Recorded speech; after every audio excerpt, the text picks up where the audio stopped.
मोहतरम व्यूअर्स, पुदीना चटनी और रायता की वीडियो तैयार की जा रही है।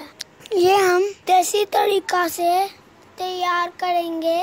ग्राइंडर वगैरह में बना लें और इस तरह बना लें। शर्तिया तौर पर जायका और खुशबू में खुद फर्क महसूस करेंगे।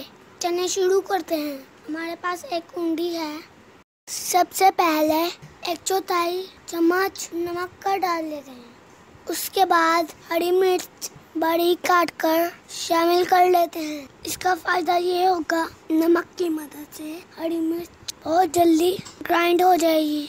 इसके बाद 1 खाने का चम्मच बारीक कटा हुआ पुदीना शामिल करते हैं और मजीद कूट लेते हैं। थोड़ा सा कूट लेने के बाद धनिया भी शामिल कर दिया है और साथ ही आधा चम्मच इमली का गूदा भी शामिल कर दिया।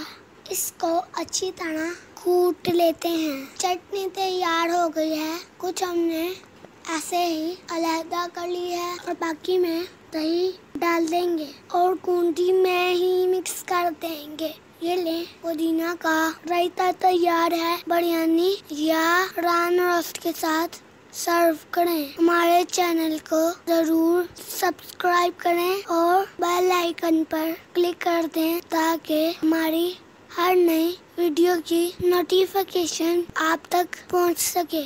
शुक्रिया।